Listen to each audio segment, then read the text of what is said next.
Santriwati yang bernama Herlina, dia adalah santriwati di pesantren E.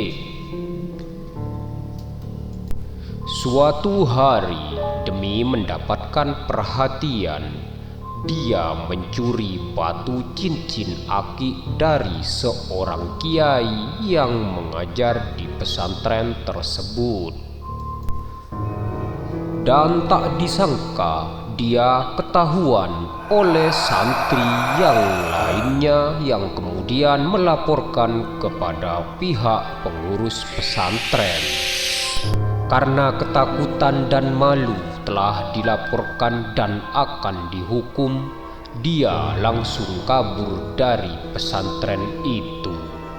Ketika dia kabur, dia mengalami kecelakaan tertabrak oleh sebuah mobil dan meninggal seketika di tempat kejadian. Pihak pondok pesantren tidak mengetahui Herlina telah kabur dan meninggal.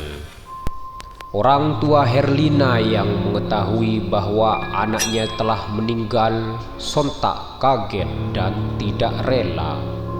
Orang tua Herlina kemudian nekat pergi ke dukun ilmu hitam yang konon bisa menghidupkan arwah yang sudah meninggal. Karena diliputi rasa kecewa dan marah terhadap pihak pesantren, orang tua Herlina meminta bantuan seorang dukun. Akhirnya jasad Herlina hidup kembali diisi dengan arwah hantu penasaran oleh sang dukun.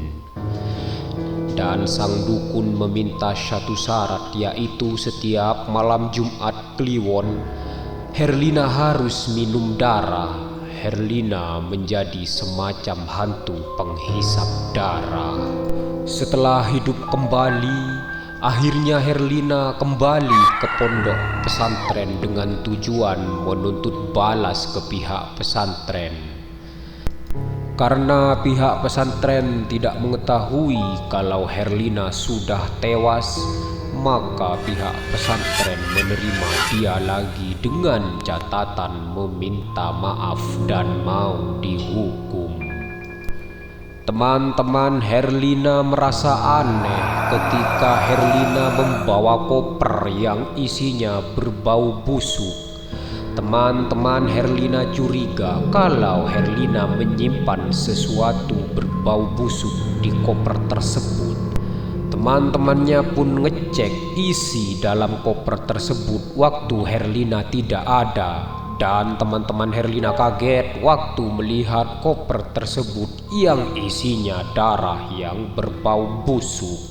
Teman-teman Herlina pun memilih diam dan takut. Ketika tengah malam, Herlina meminta petugas atau pengurus pesantren mengantarkan dia ke kamar mandi.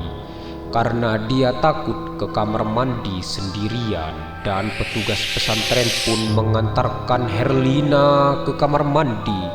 Akan tetapi sudah 2 jam lebih Herlina di kamar mandi tersebut. Pengurus pesantren pun memanggil Herlina berkali-kali, tapi Herlina tidak menyautnya. Petugas pun merasa kebingungan dan akhirnya petugas pesantren memanggil teman-teman sesama petugas dan bersama-sama mendobrak pintu kamar mandi tersebut. Sontak petugas pesantren pun kaget karena di dalam kamar mandi tersebut bukan Herlina, tapi sosok hantu perempuan yang berbaju merah bertaring dan tertawa menyeramkan. Petugas pesantren pun lari terbirit-birit dan melaporkan kejadian kepada kiai di pesantren. Kiai pun memburu hantu Herlina dan menangkapnya secara goib, lalu mengurungnya di dalam botol dan dibuang oleh kiai sejauh-jauhnya. Akhirnya pihak pesantren ke rumah orang tua Herlina mendapatkan kabar kalau Herlina telah meninggal dunia karena kecelakaan. Kisah ini nyata adanya, bahkan menurut desas-desus hantu Herlina telah memakan korban pihak pengurus dan santri di pesantren tersebut.